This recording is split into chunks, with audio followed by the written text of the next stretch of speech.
வணக்கம். பாருங்க இந்த டியூட்ல 6வது கேள்வி. சரி, ஆஹ் இதுல தரவுகள் வகைப்படுத்தல் இந்த பகுதிக்குள்ள இதுல வளையுறு வரையத்துல ஒரு கேள்வி போட்டிருக்கேன். இதுல பெரும்பாலும் வளையுறு வரையம், அடுத்தது பை வரைவு, அப்படி இல்லைன்னா இந்த காலனை சார்ந்த விஷயங்கள் இதுக்குள்ள போடுவாங்க. சரி, நீங்க அந்த தரவுகள் வகைப்படுத்தல் பாடத்தை கொஞ்சம் ஒழுங்கா படிச்சு போனீங்கன்னா அது 12 மார்க்ஸுக்கு கேள்வி வரும். பார்ட் 1ல ஒரு பகுதியும், பார்ட் 2 பார்ட் 1B பகுதியில 10 மார்க்ஸும் வரும். அப்ப இதுல நான் ஃபுல்லா வரையில. இதுல 10ல இருந்து 40 வரைக்குமான மாணவர்கள் சதவீதம் கேட்கிறாங்க. முழு மாணவர்களின் சதவீதம். அப்ப நம்ம பார்க்கணும், இந்த கேப் சம அளவு 0 to 10க்குள்ள 4 பேர் இருக்காங்க. இங்க பாத்தீங்கன்னா இது 30. அப்ப இந்த இடையில 20 இருக்கு. அப்ப சம அளவா நம்ம இதுக்குள்ள பிரிக்கணும். அப்ப இது 3. அப்ப இந்த பகுதி 3, இதுவும் 3. ஏன்னா இங்க 0ல இருந்து 10னா 10ல இருந்து 20 சம அளவு கேப்ல தான் எண்ணிக்கையே பார்க்கணும். அப்ப 30ல இருந்து 40 4 பேர், இதுல ஒருத்தர். அப்ப டோட்டல் 15 பேர் இருக்காங்க. அதுல 10ல இருந்து 40க்கு இடைப்பட்டவங்களுக்கு என்ன, அதுல அவங்க 10 பேர் இருக்காங்க. அப்ப பின்னமா எழுதுறது சதவீதம்னா அதை மொத்தத்துல அளவு தர 100. சரி, அப்ப இதை சுருக்கி கொள்ளலாம். 5ஆல 2 முறை 3 முறை. அப்ப 200 சுருக்கலாடி பெருக்கிட்டு நேரா பெருக்கணும். 2 தர 100 200, கீழே 3 வரும். இதை நம்ம தசம் வச்சு மாத்திக்கொள்ளலாம். அல்ல கலப்பெண்ல எழுதலாம். இந்த மாதிரி 6 6ன்னே போகும். 6 7ன்னு போட்டுக்கொள்ளலாம். அல்லது நீங்க 66உடன் 3ல் 2ன்னு கலப்பெண்லையும் ஆன்சர் எழுதலாம். சரியா, அடுத்த கேள்வி கட்டாயம் இந்த முறை இதுல வரக்கூடிய பகுதி ஒன்றுதான் இந்த காரணிப்படுத்தல், இருபடி கோவைகளை காரணிப்படுத்துறது. இதை எப்படி செய்யறேன்னா, முதலாவது ஸ்டெப் சரி, இங்க இருக்கிற அந்த 3x வர்க்கமும் மறை 8ஐயும் பெருக்கணும். அப்ப இங்க இப்படி ஒரு அம்புக்குறி கூட போட்டுக்கொள்ளலாம். இங்க இருந்து இருக்கு. அப்ப மறை 24x வர்க்கம். அப்ப மைனஸ் வருதுன்னா இந்த இடத்துல அதுக்கு பெருக்கிறோம்னா அந்த அடையாளங்களை பார்த்து கொள்றதுக்கு. அப்ப மறை வருதுன்னா 24 பெருக்கங்கள்னா எடுத்தீங்கன்னா 1 தர 24, 2 தர 12, 3 தர 8, 4 தர 6, இப்படி வித்தியாசமான பெருக்கங்கள் இருக்கு. இந்த பெருக்கத்துல இருக்கிற இலக்கங்களை பயன்படுத்தி கழிச்சா, அப்ப இந்த இடத்துல மறை இருக்கு. அப்ப இலக்கங்களை பயன்படுத்தி கழிச்சா நடுவுல இருக்கிற 10 வரணும். அப்படியான பெருக்கம் ஒன்று எடுத்தோம்னா எனக்கு பாருங்க, இதுல இருக்கு 12ம் 2ம் இருக்கு. எடுத்து கழிச்சோம்னா 10 வரும். அப்ப இந்த மாதிரி பிரிச்சுட்டு 2ம் 12ஐயும் போட்டுக்கொள்வோம். நடுவுல இருக்கு மறை 10. பெரிய இலக்கம் ஏதோ அதுக்கு தான் இந்த மறை அடையாளத்தை போடணும். மற்றதுக்கு பிளஸ். ஏன்னா கழிச்சா மறை 10 வரணும். சரி, அப்ப இப்படி இருந்தா இந்த கொஞ்சம் ஞாபகம் வச்சுக்கொள்ளுங்க. ஏன்னா இடங்கள் மிஸ்டேக் போடுவீங்க. ரெண்டுமே ஒரே அடையாளம் என்றா 2ஐயும் கூட்டி அந்த அடையாளத்தோட எழுதணும். அப்ப மறை 14ன்னு எழுதுவோம், இது பிளஸ் 14ன்னு எழுதுவோம். இப்போ வேற வேற அடையாளம் இருந்தா கழிச்சிட்டு பெரிய இலக்கத்தின் அடையாளத்தை போட்டுக்கொள்வோம். அப்ப கழிச்சோம்னா பாருங்க, இதுல 10 பிளஸ் 10, இது கழிச்சா 10 மறை 10. அப்ப இந்த 2 விஷயம் நான் வச்சுக்கொள்ளணும். அப்ப அந்த அடிப்படையில தான் அந்த அடையாளங்களை நம்ம யோசிக்கிறோம். அப்ப இங்க என்ன அடையாளமோ அதை பெரிய இலக்கத்துக்கும் மற்றது சின்ன இலக்கத்துக்கும் கொடுத்துருவோம். அப்ப இதை கொண்டு அப்படியே என்ன செய்யணும்னா, இங்க இருக்கிற இந்த 10xக்கு பதிலாக எழுதணும். 2x 12x 8. இங்க மாத்தியும் எழுதி கொள்ளலாம், அது பிரச்சனை இல்லை. இப்ப முதல் 2 உறுப்புல பார்ப்போம் என்ன பொது எடுக்கலான்னு. இப்ப இலக்கத்தை பாருங்க, 3ம் 2ம் பொது எடுக்க இல்லை. அப்ப நம்ம யோசிக்கணும் உறுப்புல என்ன பொது இருக்கு. உறுப்புல பாத்தீங்கன்னா x பொது எடுக்கலாம். அப்ப எக்ஸ் பொது எடுத்தா 3ம் ஒரு எக்ஸும் பேலன்ஸ், சக எக்ஸ் வெளியே வந்துட்டு அப்ப 2 பேலன்ஸ். இங்க வர்ற கோவை அப்படியே இங்க எழுதணும் பார்த்து. இதுல எல்லாமே எழுதிக்கொள்ள. சில பிளஸ் இருக்கும், இங்க மறைய தூக்கி எழுதுவீங்க. அப்படி எழுதக்கூடாது. அவங்க இந்த 3x அப்படி என்றா நம்ம பார்க்கணும், எக்ஸ் இருக்கு. இந்த 12 3ஐயும் பாருங்க. 3 எத்தனை பேருக்குன்னா 12 வரும்? 4 3 12. அப்ப இந்த இடத்துல 4 போட்டுக்கொள்வோம். மறை அடையாளம் மறைய போட்டுக்கொள்வோம். அப்ப இங்க 2 இடத்துலயும் ஒரு சமனா இருக்கு. இந்த 2 கோவையும் 2 இடத்துலயும் சமனா இருக்கு. அப்ப சமனா இருக்கிற இந்த கோவை வெளியே எடுத்தோம்னா பேலன்ஸ் இருக்கிறத பாருங்க, எக்ஸும் சயனாலும் அது ஒரு கோவையா வரும். கட்டாயம் படிச்சு கொள்ளுங்க. ஏன்னா போன முறை வந்த டைப் வேற. அப்ப இந்த முறையில இந்த டைப்ல கேள்வி வர்றதுக்கு அதிக வாய்ப்புகள் இருக்கு. சரி, கட்டாயம் இதை படிச்சு கொள்ளணும். பாருங்களேன், 8வது கணக்கு. 8வதுல வட்டம் சார்ந்த ஏதாவது ஒரு கேள்விகள் சில பாட்டு 10 கேள்விக்குள்ளே வரலாம். பெரும்பாலும் வட்டம் சார்ந்த விஷயங்களை படிச்சு வச்சுக்கொள்ளணும். 3 அல்லது 4 கேள்வி வந்து உங்களுக்கு பார்ட் 1ல வரும். ரைட். அப்ப வட்ட தேற்றங்கள் எடுத்தோம்னா இது வந்து பாருங்க, இப்ப இது பேசிக். முதலாவது எதை கேட்கிறாங்க? ஏடிபி. அப்ப ஏடிபிங்கிறது இந்த கோணத்தை குறிக்க. அப்ப அதை ஒரு எக்ஸ்ன்னு நம்ம போட்டுருவோம். அதுக்கு பிறகு நம்ம பாருங்க, இங்க இருக்கு இந்த கோடும் இந்த கோடும் சமன்னு ஒரு தரவு இருக்கு. அப்ப அது ஏன் தாராக நம்ம ஏற்கனவே முதலாம் கேள்வியில அந்த 3வது கேள்வியில பார்த்திருக்கோம். அடிப்படை விஷயங்கள் 4 விஷயம் பார்த்திருக்கோம். அப்ப அதுல சமனான பக்கத்துக்கு எதிரான கோணம் சமன். அப்ப இது 42னா இந்த கோணமும் சமன். அப்ப இதுவும் 42. நம்ம இந்த இடத்துல என்ன செய்யலாம்? இந்த இடத்துல 42 போட்டுக்கொள்ளலாம். சரி. இப்ப எனக்கு இந்த எக்ஸ காண்றதுக்கு உங்களுக்கு இந்த வட்ட கிரேட் 10ல படிச்சிருக்கீங்க.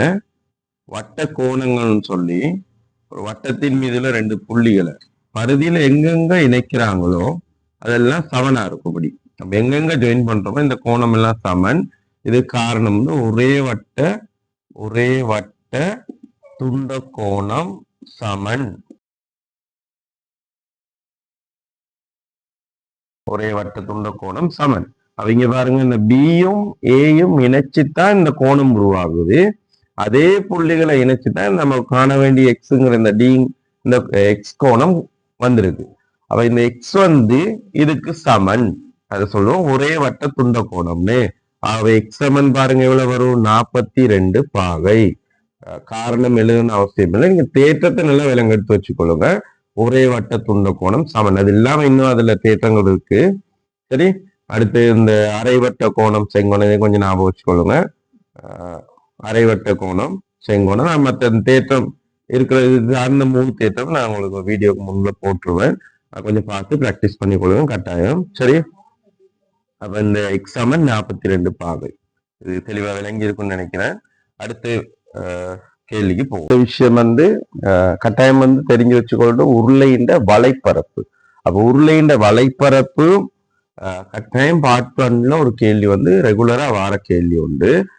பேசிக்க விலங்கு எடுத்துக்கொள்ளுங்க. ஒரு உருளையின் வலைப்பரப்புங்கிறது ஒரு செவ்வகத்தால நம்ம உருட்டினா இந்த ஒரு உருளை ஒன்று எடுக்கலாம். இந்த உயரம் தான் உருளையின் உயரமாகவும் இருக்கும்.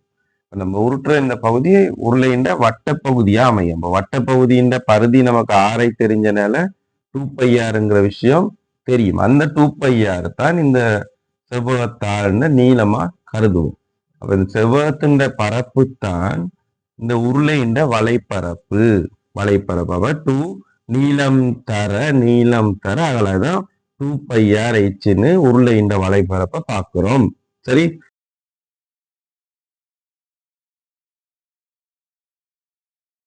அப்ப இந்த கேள்வியில வந்து சொல்றாங்க, இப்படி ஒரு செவ்வகத்தால 2 செவ்வகத்தால ஜாயின் பண்ணி ஒரு உருளை உருவாக்குறாங்களாம். அந்த உருளையின் வலைப்பரப்பு வந்து 176. அப்ப வலைப்பரப்பு சமன்பாடை யோசிச்சோம்னா 2πrh எதுக்கு சமன்? 176. அப்ப இதுல கேள்வி வந்து இந்த செவ்வகத்துல ஒரு பக்க நீளம் கேட்கிறாங்க. நம்ம சும்மா நார்மலாவும் யோசிச்சு கொள்ளலாம். செவ்வகத்துல நீளம் தர அகலம் யோசிச்சு அகலம் தந்திருக்கனால பிரிச்சோம்னா நீளம் கிடைக்கும். அதை 2ஆவது பிரிச்சு போடணும். சரி. நான் இதுல வந்து உங்களுக்கு இதுல 2πr அப்படியே வச்சுக்கொண்டு 8ன்னு போடுவோம். அப்ப உங்களுக்கு சமன்பாடும் பாடமாகும் தானே, அதுதான் இப்படி போடுறேன். அப்ப 8ஆல பிரிச்சோம்னா 22 வருது. அப்ப 22ங்கிறது ஃபுல் நீளமும் 22. அப்ப ஒரு பக்க நீளம் உங்களுக்கு தெரியும் 11 மீட்டர். சரியா? 11 மீட்டர்னு காணலாம். நான் உங்களுக்கு இது இல்லாம இதுல நமக்கு ஆரை காண்றதும் பிராக்டிஸ் பண்ணிக்கொள்ளுங்க. சில நேரம் ஆரை கேட்கலாமே, அப்படியே வேற வித்தியாசமான கேள்விகளும் கேட்கலாம். அப்ப இதுக்குள்ள ஆரை உயரம் இப்படியான கேள்விகள் கேட்கலாம். வலைப்பரப்பு கேட்கலாம். உருளையின் ஆரையும் உயரம் கண்டுட்டு வலைப்பரப்பும் கேட்கலாம். அது சமன்பாடு கட்டாயம் பாடமாக்கி வச்சுக்கொள்ளணும். இதுல ஆரை காண்றன பாருங்க, 2 தர 22 7 தர 6 சமன் 22. அப்ப என்ன செய்யலாம்? ஆரை காணணும்.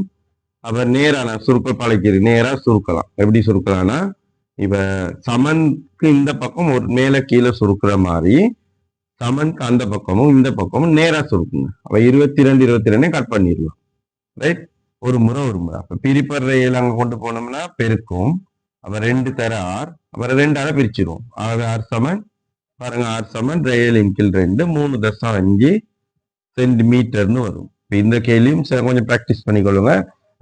டியூட்ல இருக்க கேள்வி வேற, ஒரு செவ்வகத்தான நீளம். சரி, இது நான் கண்டு வச்சிருக்கேன். உங்களுக்கு இது மேலதிகமா ஒன்று செய்து வச்சிருக்கேன். நான் ஆரைக்கான்றதும் அதையும் கொஞ்சம் பிராக்டிஸ் பண்ணிக்கொள்ளணும்.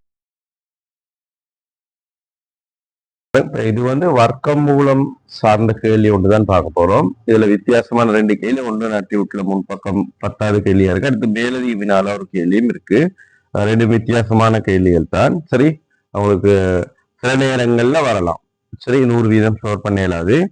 அப்ப இப்படி கேள்விகள் வந்தா என்ன செய்யணும்னா, முதல்ல நம்ம யோசிக்கணும். இது நம்ம இருபடி சமன்பாடுகள் இந்த விஷயம் செய்வோம். சரி, அதுல மெய்யெண்கள் சேடுகள்ங்கிற பாடத்துல இதை படிப்பீங்க. அப்ப இந்த 2 80 இருக்குதானே, 80 என்ன செய்வோம், இந்த 5ஆல பிரிப்போம்.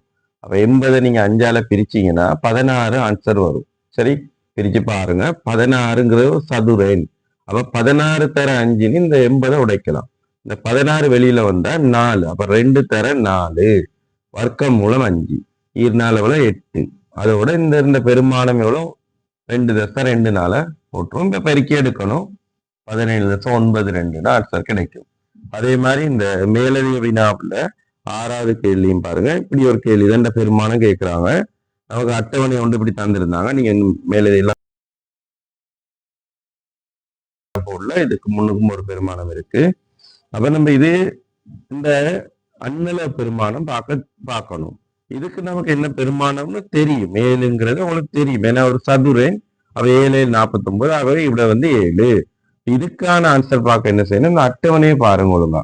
இதுல பெருக்கம் அல்லது நம்ம செய்து கூட பார்க்கணும். அட்டவணை தராடி நம்ம தான் எடுத்து பார்க்கணும். ரைட். அப்ப 9+4 9+4 பெருக்கி வர ஆன்சர் தான் இது. இதை முழுவனுக்கு மட்டம் தட்டுனா 88 தான் கிடைக்கும். எப்படி முழுவனுக்கு மட்டம் தட்டுறதை தஸ்து முதலாவது இலக்கத்தை பார்ப்போம். அது 5 5 விட கூட இருந்தா முன்னுக்கு ஒண்ணு கூட்டுவோம். அப்படி கூட இல்லாட்டி கூட்ட மாட்டோம். முன்னுக்கு இருக்கிறது அப்படியே எழுதி கொள்வோம். அப்ப இங்க பாத்தீங்கன்னா 2 தான் இருக்கு. அவன் கூட்ட மாட்டோம் 90ன்னு எழுதுவோம். இதுல 1 இருக்கு. அவன் கூட்ட மாட்டோம் 92. அப்ப நமக்கு சரியா 90 வர்ற நேர இதைத்தான் எடுக்கணும். அண்ணளவு பெருமானத்துக்கு 9+5. அப்ப 9+5ஓட 7 கழிக்கணும். 9+5ல இருந்து 7 கழிக்கணும். கழிச்சோம்னா 2+5ன்னு வரும். இப்ப வளமையா சில நேரம் நீங்க அண்ணளவு பெருமானங்கிற இப்ப 90 அண்ணளவுங்கிறது 90க்கு மேல இருக்கிற கீழே இருக்கிற சதுர எண்களை யோசிப்போம். மேல இருக்கிற சதுர எண் 100, கீழே இருக்க சதுரன் 81. அப்ப 9க்கும்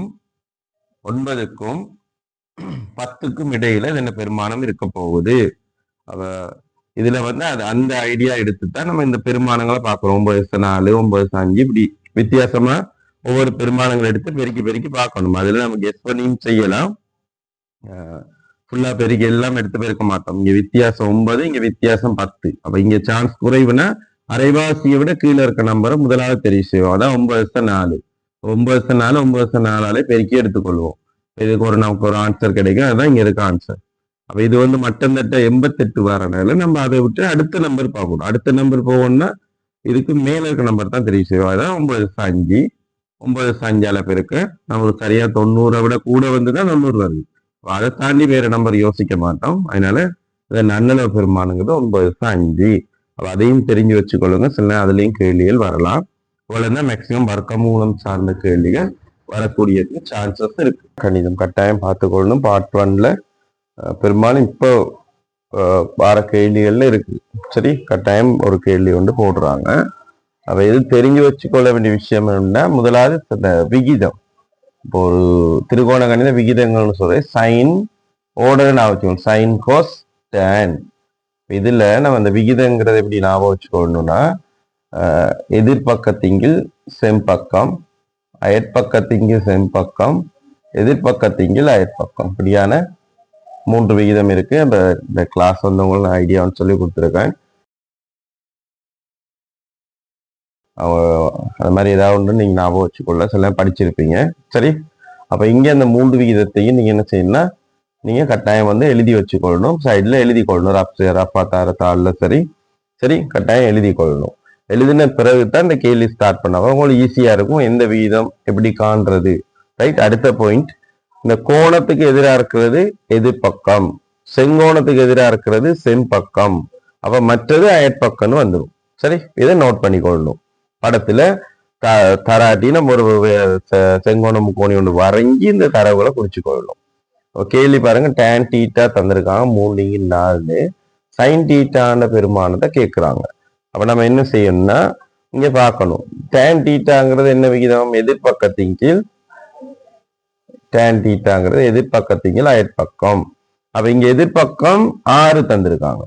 அப்ப இங்க இருக்கிறது இவங்க தந்திருக்க 3 இங்க 4 இருக்கு, இதுல 3 இருக்கு, இங்க 6 இருக்கு.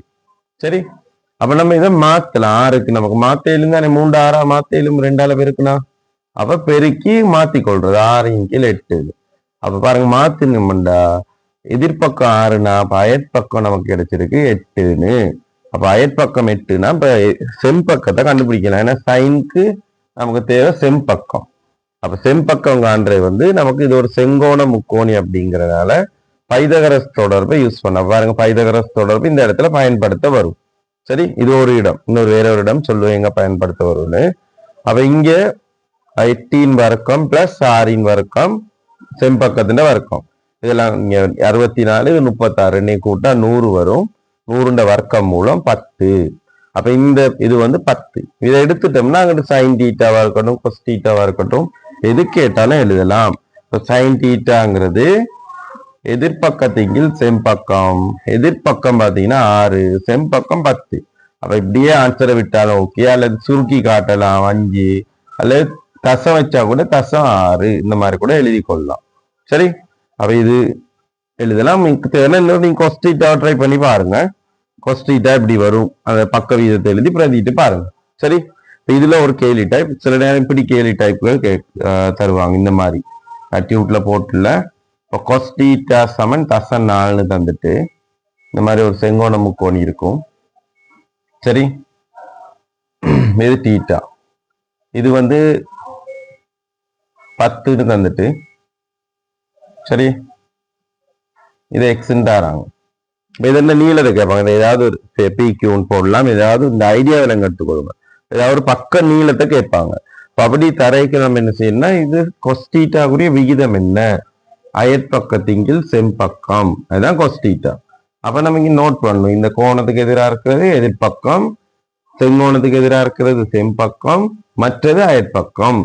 இப்படி நோட் பண்ணிக்கொள்ளணும். அப்ப கொஸ்டீட்டாக்குரிய விகிதத்தை எழுதுவோம். எக்ஸின் கீழ் 10, இது வந்து எதுக்கு சமன் தசம் 4 இப்படி எழுதுவோம். இப்ப எக்ஸ் இந்த பக்க நீளத்தை காணணும், இந்த 10ஆல கொண்டு அங்க பெருக்கணும்.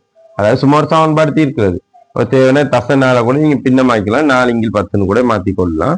இந்த 10ஆல இங்க போய் பெருக்கும். அவை எக்ஸ் சமன் எவ்வளவு, தசம் 4 தர 10, அவை 4 சென்டிமீட்டர் இந்த மாதிரி வந்துடும்.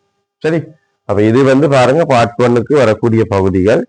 இதே மாதிரி பார்ட் 2ல உங்களுக்கு இந்த திருகோண கணித கேள்வியில 10 மார்க்ஸுக்குரிய பகுதி இருக்கு. அப்ப